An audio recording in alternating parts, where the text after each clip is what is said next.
Mirza Hashem, we're going to start learning Perek Shloisha She'ochlu on Brochos Daf Mem Hey. And this Perek is primarily going to be discussing the halachas of Birchas Zimun, what we call Mezuman.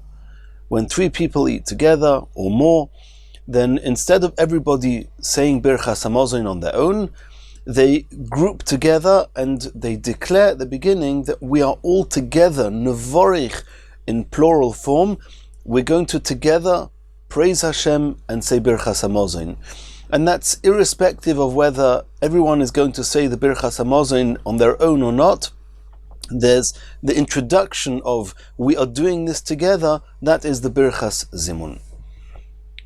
Says the Mishnah, Shloisha she'ochlu ka'achas chayovim lezamin, 3 men from Klal Yisrael who are eating together, there is a chiyuv that they have to do the zimun, they have to bench together. And we'll find out in the Gemara what the sources for this are in the Psukim. Now it's to be taken for granted that if one is eating something that's osa, that one's not allowed to eat, then according to many poskim, one is not allowed to make Birchas Hamazon, and it goes without saying that you cannot be called a group eating together that are going to praise Hashem together when you've just engaged in a meal that's an Aveira. So there's no zimun if the eating is done ba'Aveira. So things that are clearly treif, macholis asuris, of course there's no zimun, and probably no Birchas Hamazon either. The Mishnah is now going to list to us 2 lists of things that are eaten where there's some chidush. It's not to be taken for granted either that one can do zimun or that one cannot do zimun. And there's going to be one list of things that even though they look like they may be inappropriate, nonetheless you can do zimun. And then there's going to be another list of things that if one eats them, they are osur and one is not allowed to make zimun. Says the Mishnah, Ochal Demai. We know there's a halacha that if one buys fruits, vegetables, produce from an Am Ha'aretz, and we can comfortably assume, or the Chachomim told us that we should assume, that they have not taken all the Trumas and Maestras appropriately, and the halacha is that one has to take Trumas and Maestras oneself. Somebody who bought food from an Am Ha'aretz and did not take these Trumas and Maestras, that's Ochal Demai. We know that one has to take with fruits, vegetables. We're not going into all the halachas of Zroim, but one has to first take Truma Gedola. That has to be given to a Kohen. A small amount. Of what's left, 10% is Meiser Rishon given to the Levi. The Levi has to then take 10% of the Meiser Rishon and give it to a Kohen, that's called Trumas Meiser. Here we have a case where Meiser Rishon shenitlot trumosai. The 10% of Meiser Rishon has already been separated, and of that, 10% was given to the Kohen. The problem is that Truma Gedola has not yet been taken. Now it's true that if one doesn't take Truma Gedola, it's Tevel. But here we're talking about a case, the Gemara is going to explain, we're talking about a case where there was some loophole. He took Trumas Meiser before the stage that he was Bichlal Mechuyev to take Truma Gedola, where he had not yet done the threshing of the produce, it was still in the chaff, and therefore there's no chiyuv of Truma Gedola yet. But nonetheless, you have here produce that Truma Gedola has not been taken, and this looks like an Isser, it looks like it's inappropriate to eat this. U'maiser sheni v'hektish shenivdu. If one wants to eat Meiser Sheni outside of Yerushalayim, one has to redeem it. How does one redeem it? Then one says that the Kedusha of the fruits are going to apply to some coins, and from those coins one will then buy food in Yerushalayim, and the original fruits can then be eaten outside Yerushalayim. But the Torah said that you have to add a 5th. If the fruits are worth 20 shkolim, then you have to redeem it for 25 shkolim. Or hektish, and if the same applies with hektish, which also when one redeems the kedusha, then one has to add a 5th, and this person he redeemed it, but he did not add the 5th. Vashamash she'ochal kazais, and a waiter that was eating with 2 other people, he was not sitting down with them. Naturally, waiters don't sit down, they're walking in and out. He ate a kazais, and the Mefarshim discuss why the kazais is mentioned here. It seems that at the end of the Mishnah we'll discuss how much a person has to eat to be able to do zimun.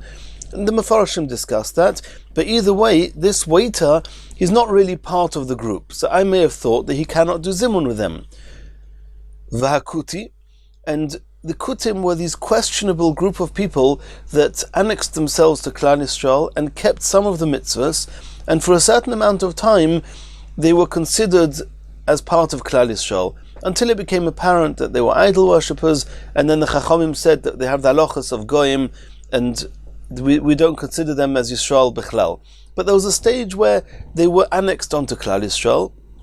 In all these cases, mezamnin olov. Even though there's some issue with it, nonetheless, one is allowed to do zimun in all these cases.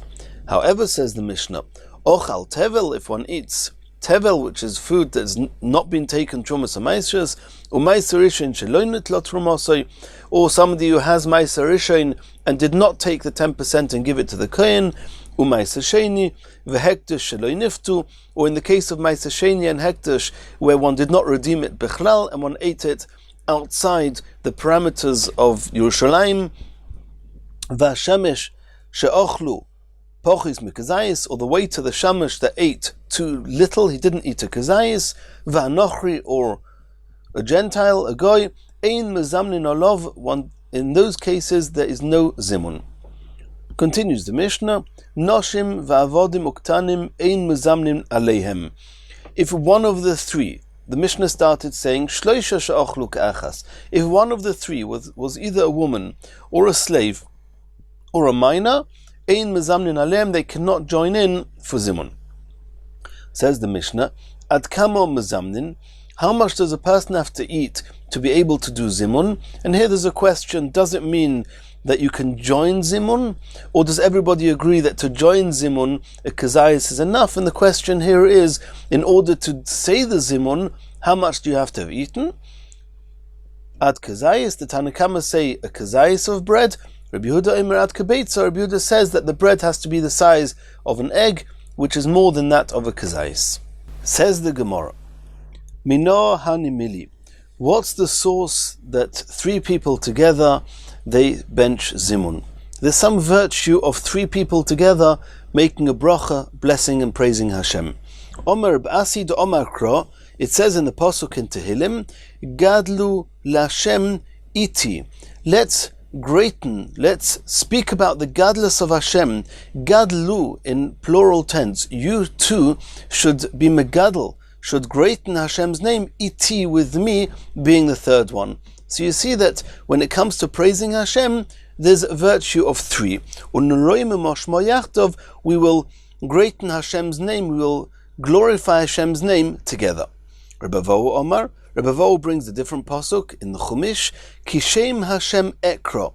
I, an individual, will call Hashem's name, Havu goida leilukenu, and you should, the two of you, should join me to greaten Hashem's name. Here again we find there's a single person turning to a plural, turning to two, together making a group of three. Omer of Chanon bar Abba, Minayin lo'oine omein shelo yagbia koilo yoisa min ha'mavorich. What's the source that a person should not say omein in a tone, in a voice that is higher than that of the person who made the bracha?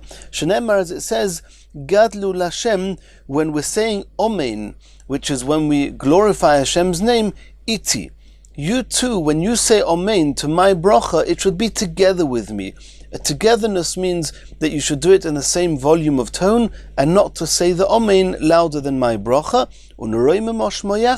and that way there'll be a form of togetherness when praising Hashem. Omar Reb Shimon ben Pazi, it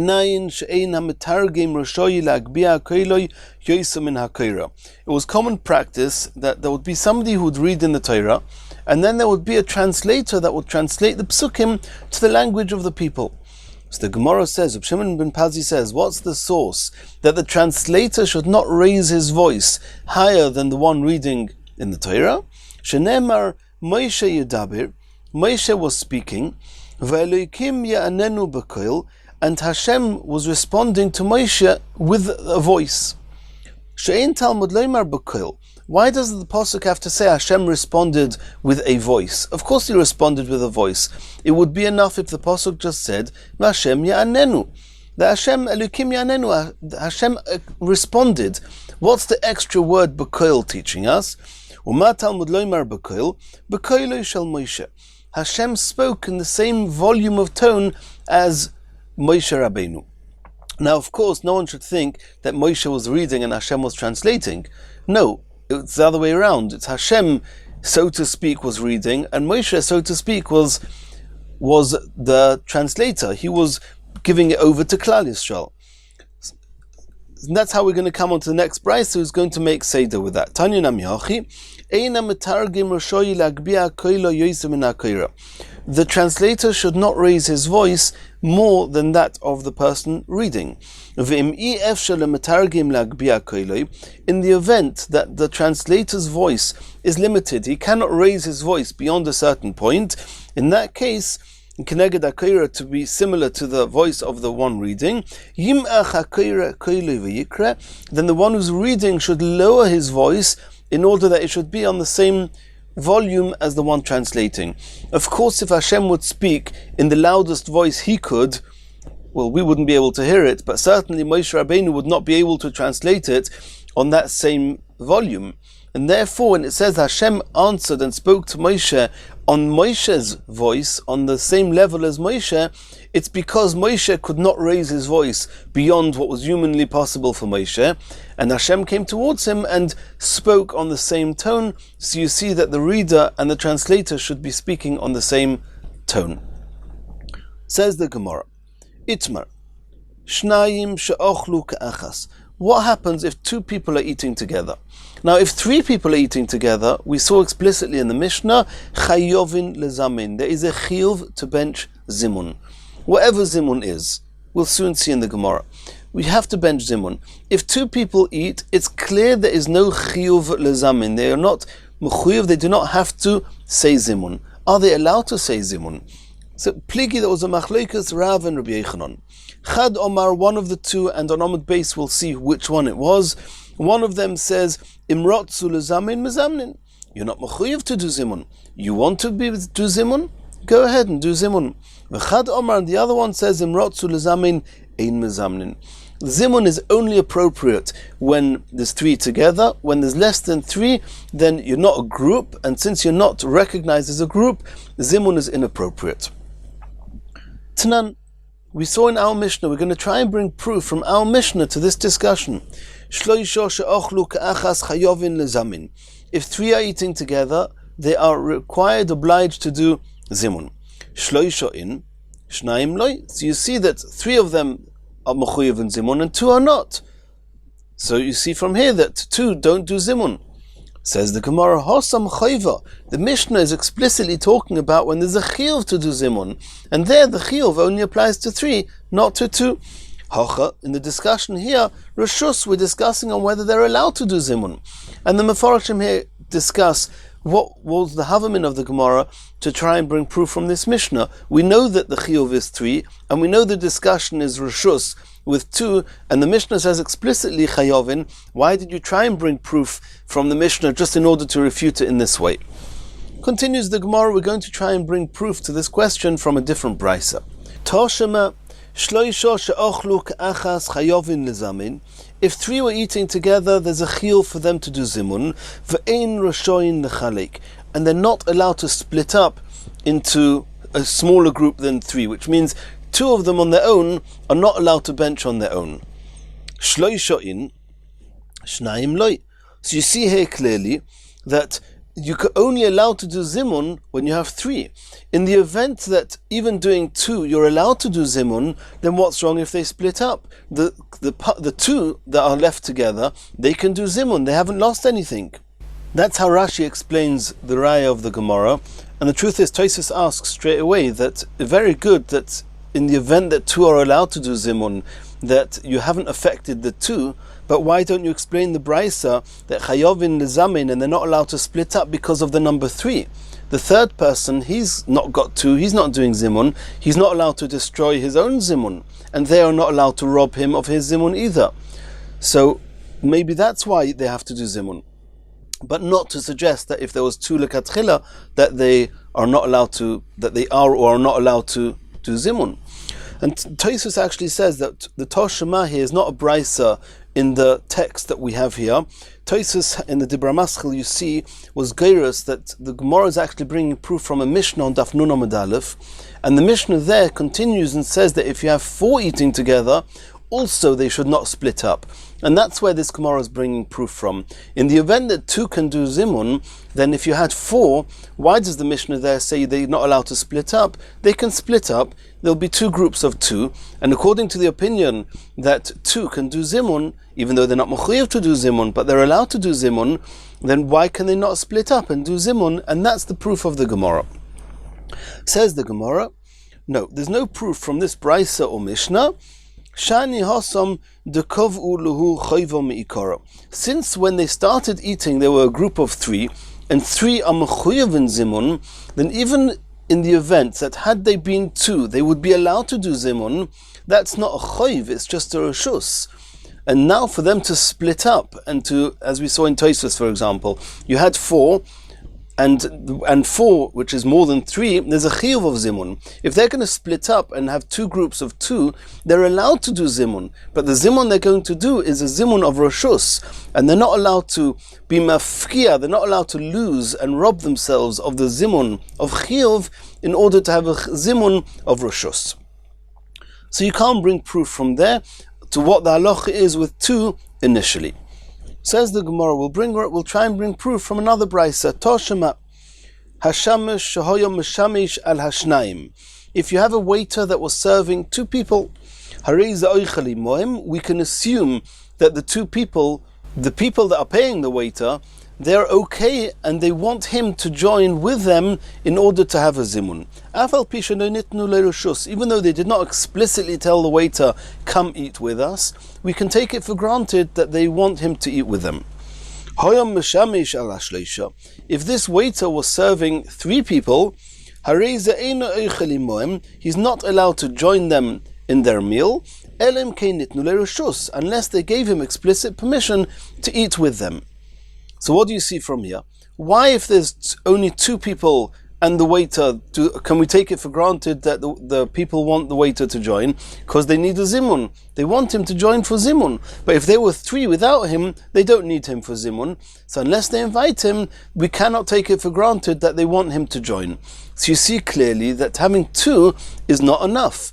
If two could do zimun, then even if there's only two people there, they don't need the waiter for zimun. Why should the waiter be able to join uninvited?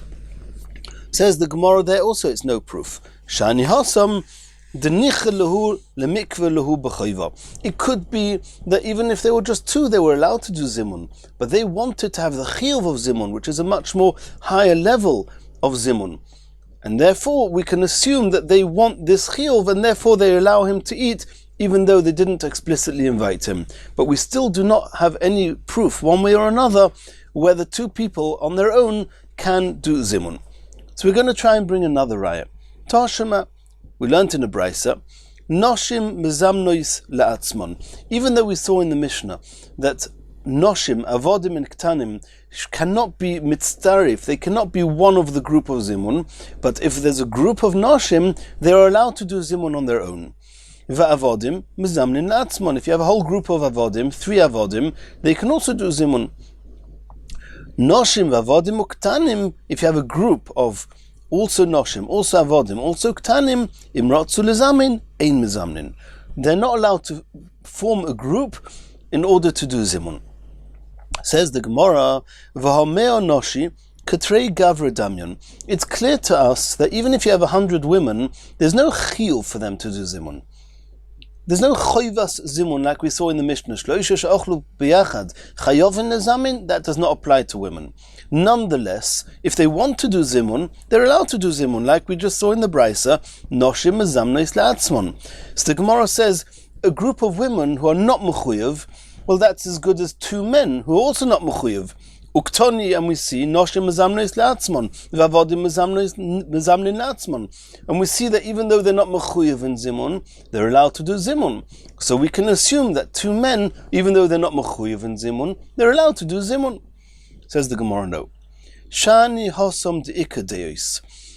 When you have less than 3, then you don't have enough people in order to have a gadlu lashem iti. Rashi brings here, we're going back to that original pasuk. We need 3. When you have 3 people praising Hashem, it's called a zimun. So it could be, in the case of the women, it's true that they don't have a chiyuv of zimun, but nonetheless, when they have 3 or more women, you have a gadlu lashem iti. You have 3, they're allowed to do zimun. But 2 men, where you don't have the gadlu lashem iti, you don't have the minimum of 3 deos, 3 opinions, 3 perceptions of Hashem, 3 praises of Hashem bonding together, then you have no indication that you're allowed to do zimun. Now that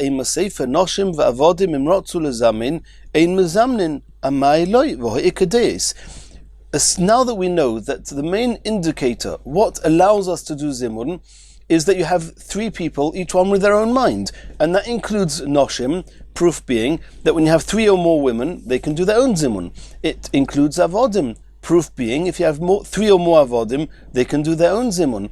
If so, why does our Mishnah say that noshim and avodim cannot join in the zimun? If you would assume that noshim and avodim are not called deos, they're not the type of people bichlal that can do zimun, then I can understand they cannot do zimun, they're not mechuyev in zimun, they cannot join a zimun. But now that we know they can form their own zimun, why can't they join a zimun with the men? Says the Gemara, Shani hasa mishum pritzusa. Zimun has to be when there's a bond of 3 deos that are praising Hashem. A type of bonding which is inappropriate is not a type of bonding that can praise Hashem together. Having men and women and avodim and minors all in one group, that lends itself to inappropriate behavior, and therefore it's a bonding which is inappropriate. That's not the way to do gadlu Hashem iti, and they cannot join zimun. Continues the Gemara. Tistayim derav de Omar imrotzu lezamin ein mezamnin. We mentioned on Omid Aleph that there was an argument between Rav and Rabbi Yechanan whether 2 men, are they allowed to do zimun or they're not allowed to do zimun. And we don't know who said what. The Gemara is going to try and bring proof that it was Rav that says ein mezamnin. The Omar of Dimi bar Yosef Omar Rav, because it was said in the name of Rav, shloisho she'ochlu ka'achas. 3 people started a meal together. V'yotza echad mem l'shuk, and one of them went out to the marketplace before Birchas Hamazon. Koirin loy, we call him, or mezamnin olav. And as long as he's paying attention to us, we've made ourselves clear that we want to bench, and he's acknowledged that. He's with us when he's with us in thought, and he's looking at us while we're benching, and he's responding to us. Mezamnin olav, we can do the zimun. Tama de koirin loy. So you see that you can only do a zimun if you call him and he's responding to you. Ha loy koirin loy, in the event that he's too far away and he's not responding, he's not part of you anymore, loy, you cannot do zimun. And this was said in the name of Rav. So you see that even though there are 2 remaining people who are in the Suda, they cannot do zimun. So you see that Rav says that 2 cannot do zimun. Says the Gemara, no, there's no proof from there. Like we saw before, over here it was a group that started off as 3. Since they were eating as 3, there's already a chiyuv that they do a zimun of chayva. The zimun of chayva you can only do if you have 3. If he's not with you, then you cannot do a zimun of chayva. Elo tistayim Rabbi Yechanan hu da'omar imrotzo lezamin ein mezamnin. We're going to bring proof that it was actually Rabbi Yechanan that says that 2 together who are eating cannot do zimun. The Omar Rabbi bar Barchona Omar Rabbi Yechanan, it was said in the name of Rabbi Yechanan, Shnayim she'ochlu ka'achas. 2 people who ate together. Echod mem yoitza, b'birchas chaveroi. If one of them benches, the other one can be yoitza with his friend's birchas hamazon. V'havinon bo, and when we were discussing this din of Rabbi Yechanan, my komash malon, we were trying to understand what chiddush was Rabbi Yechanan trying to tell us. Tanina, we already learnt in a brisa, shoma v'loy ono, if somebody wants to be yotza bracha from his friend, and he heard his friend making the bracha, but he did not answer amen, nonetheless yotza, he's still yotza. So you see that a person can be yotza bracha from his friend. V'omar Reb Zera, and Reb Zera explained, you know what the chiddush of Rabbi Yechanan was? Lo yimar she'ein birchas zimun beineim. It's true that a regular shemea ka'ina Reuven is making a bracha, Shimon is listening, Shimon can be Yotza, that's fine. And that's what Rabbi Yochanan said, that Echad me'em Yotza bebirchas chaveroi. Shimon is being Yotza with Reuven's bracha. That's not Zimun. Zimun means we're bonding as a group, we have one representative, and we are making the bracha. It's not that I am being Yotza with your bracha, we are all together making the bracha.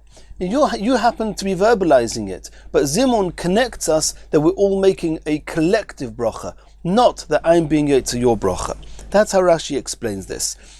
Testayim, so we have proof that it was Rabbi Yochanan that said that if you have 3, there's a zimun.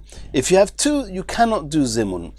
The most you can do is shemea ka'ina. One of them says the bracha, and the other one says amen. If he doesn't say amen, he's also yotza, but the other one can be yotza with the bracha of the first one. Omar le Rav bar Rav Huna, le Rav Huna v'harabonon de'osu mimarova, the chachomim that came from Eretz Yisrael. Omru, what did they say? Imrotzu lezamin mezamnin. If 2 people are eating together and they want to do zimun, they're allowed to do zimun. My love, is it not to be taken for granted the shmiya luhumir of Yochanan? We know that Rabbi Yochanan was the one that lived in Eretz Yisrael. Rav lived in Bovel. So the Chachamim that came from Eretz Yisrael and said the halacha that 2 people can do zimun, is it not to be taken for granted Rabbi Yochanan is the one that said that? In which case, it's a contradiction to the proof we just brought now that Rabbi Yochanan says that 2 people cannot do zimun. Says the Gemara, loy, tishmiya luhu mirav mikami denochis leBavel. It's true that Rav lived in Bavel later on, but before Rav came to Bavel, he lived in Eretz Yisrael. Those Chachamim that came with this halacha, they didn't hear it from Rabbi Yochanan, they heard it from Rav, and Rav is the one that holds that if 2 people want to do zimun, they're allowed to. Continues the Gemara. Gufa. Omar of Dimi bar Yosef Omar Rav. Shloisha she'ochlu ka'achas. If 3 people started a meal together, v'yotza echad mem l'shuk, and one of them went to the marketplace and left them, kairin loy, they call him, and in the event that they get his attention and he's at least focusing on them and responding, umazamnin olav, you can do zimun that way. Omar Abaya, v'hu dekori le v'oni. That's assuming that when they call him, he answers, he's responding to them. He does not need to come all the way back, but he has to be responsive. Omar Marzutra, v'le omron elo b'shleisha. This halach is true in the case that there were 3 and one of them went away. Aval ba'asara, in the case that there were 10, and we know that, and we're going to learn later in the parak, that when 10 people ate together, the zimun is on an entirely new level. You actually say Elokeinu, something you don't say when there's just 3. And over there, ad denaisi, in order for the zimun of 10 to be valid, that person who went to the marketplace has to come all the way back and sit with the group. It's not enough that he's looking from far and responding. Maskif lo Ravashi. Ravashi asked a question on this. Adarabba, Ibcha mistabra, logic would dictate that the opposite. Tisha, when you have 9 out of 10, Nirin Ka'asara, it looks like there's 10. It's a big group. When it comes to praising Hashem, it's a whole big group praising Hashem. If one of them is a little bit further away, okay, it's still alright. You should be able to do Zimun. Shnaim, but when you had 3, and there's only 2 left, Ein Nirin Kashloisha, they don't look like a group of 3, why there should it be okay that the person in the marketplace can respond from far away? He should have to be coming and sitting with them. So it should be 3 being Gadlul Hashem Iti in a more explicit way. That was Rashi's question. Nonetheless, the halacha is like Marzutra, that in the case of 3, they do not need to come. In the case of 10, he does have to come back. Ma'itama, what's his logic? Kiven de boilad kurei shem shemaim, since when you have 10, you're mentioning Hashem's name, botzir me'asara lav erech ara, it's inappropriate to bench and use Hashem's name in the zimun if you haven't got 10 people who are actually present and sitting together. Continues the Gemara. Omar Abaya, Nakitinon shnayim she'ochlu ka'achas, if you have 2 people who are eating together, mitzvah lechalik, they should each make their own brachas. And that's l'katchila, that's the mitzvah. And Rashi says this is going not only on birchas hamazon, it's also referring on birchas hamaitzi, and this is a discussion in the Mefarshim. But it's a mitzvah lechalik. Tanya namihachi, we also saw this in a brisa. Shnayim she'achlu ka'achas, two that ate together. Mitzvah lechalik, they should split up with their brachas and each one make their own independent brachas. Bamed dvarim amurim, says the brisa, when is that true? K'sheshneim soifrim, when they're both learned people and experts in the text of the Birchas Hamazon and the brachas. Aval echad soifer, if one of them knows the brachas, ve'echad bur, and the other one is ignorant and he doesn't know how to make the brachas himself, soifer mavarich, the one that is learned should make the brachas, ubur yaitza, and the other one should say amen lekatchila, and he should be yaitza with the brachas said by the one that knows how to make the brachas. Continues the Gemara. Omar Rava.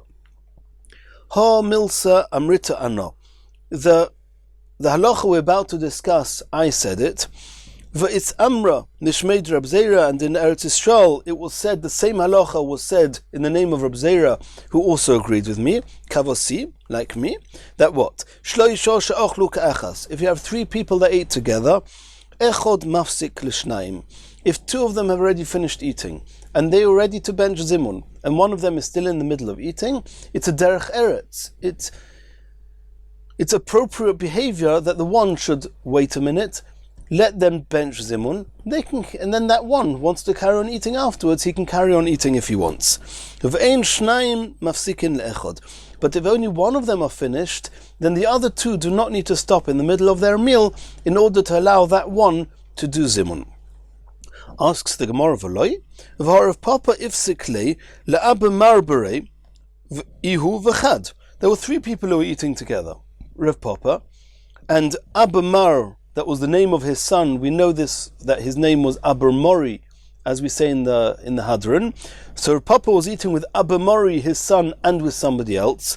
And Rav Papa waited for Abba Mori together with the other person. Only Abba Mori finished the meal, and Rav Papa and the other person stopped eating in order for Abba Mori to be able to say the zimun.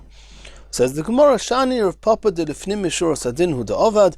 Rav Papa, he went beyond the letter of the law, and he did lifnim mishur sadin to allow that one person to bench zimun that he shouldn't have to wait for them. Continues the Gemara. Yehuda bar Marema, Umar bar Vashi, V'Ravacha medifta. These three chachomim, korchi rifta bahada adodi, they were eating a meal together. Neither one of them was either older or wiser than any other one. So they said as follows, they were discussing as follows, and they assumed that this that we learned in our Mishnah, that when three people are eating together, they have to do zimun. When is that true? When one of them is more senior or wiser than the rest. And we're going to see in the sugya later on, in Daf Mem Zayin Amud Aleph, that it's actually the Godol that is the one that leads the zimun.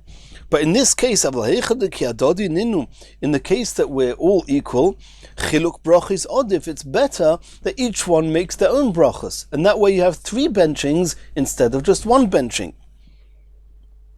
Borich inish l'nafshei, and therefore each one should bench on their own, and that's what they did. Also, when they came to Marema and they told him, and they told him exactly what had their discussion, what their question was, and what they decided, he said to them then Marema said to them as follows: Yudei bracha yotzosem, you are yotze birchas hamazon, you each benched. Yudei zimun lo yotzosem, but the mitzvah, the chiyuv of zimun, you lost that. You should have benched zimun. Are you going to suggest nihader v'nizamin? Let's say the zimun now. We've finished benching, and now let's verbalize the fact that we all together want to praise Hashem.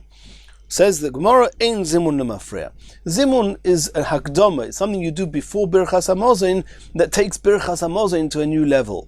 But after Birchas Hamazon, you cannot say the zimun anymore. Continues the Gemara. But if somebody, a single person, or a person came from the shuk, umotzon, and he found three people who are in the middle of zimun, and this is very common.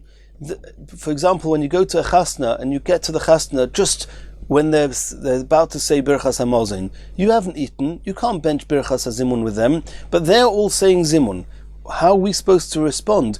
You can't say Baruch she'ochalnu mishaloi, that, or Baruch Hu, as Rashi's gersa is, she'ochalnu mishaloi, praises Hashem that we ate from Hashem. We didn't eat. We just came to say Mazel Tov. He came in and he found that there were people who were benching zimun. How do you answer in response to people benching zimun when you yourself are not part of the zimun? Ruzvid Omar Baruch u'Mavayrach. Ruzvid said you say Baruch u'Mavayrach. Rav Papa Omar. Rav Papa says Oyna Omen. You say Omen. V'loi pligi. They're not arguing. Ha da'ashkechinu deka'omri nevarich. Ha da'ashkechinu deka'omru Baruch. And the Gemara explains, Ashkechinu de ka'omru nevarich, when they say at the beginning, nevarich shachalnu mishaloi. That is the zimun. The main part of the zimun is let us, together as a group, praise Hashem that we've eaten from Hashem's food. What are you going to answer? Baruch shachalnu mishaloi? You can't say that. So then you say, Baruch u'Mavayrach. Blessed he is, Omer Baruch u'Mavayrach. Ashkechinu de ka'omri Baruch. But if you walked in when they're saying Baruch shochalnu mishaloi v'tuvei chayinu in our nusach, what do you say then? Then Oyna Omen. They've said Baruch shochalnu mishaloi, praised is Hashem that we eat from His food. Say Omen as you would with another bracha. Continues the Gemara. Tani choda ha'oyna Omen achar berchoisov harize meshubach. We learnt in a brisa that if somebody makes a bracha and says Omen after his own bracha, he's praiseworthy. It's a good thing to do. But Tanya idach, in another brisa we learnt hareza maguna. It's inappropriate. It's bad. It's not good to say Omen after your own brachas. Lo kasha. It's not a contradiction. It goes as follows: Ha b'boine Yerushalayim, ha b'shar brachis. When you're at the end of a long set of brachas, for example, Birchas HaMazon, where the Birchas HaMazon Me'ikar Adin Min HaTorah is only till B'nai Yerushalayim, to mark the end of a set of brachas, you can say Amen after your own bracha. But when it's a regular bracha, a single bracha that you're making, of course you should not say Amen. Abaya Oni Le Bekolo. When Abaya came to the end of B'nai Yerushalayim, he would say the Amen on his own bracha, he would say it loud. Why?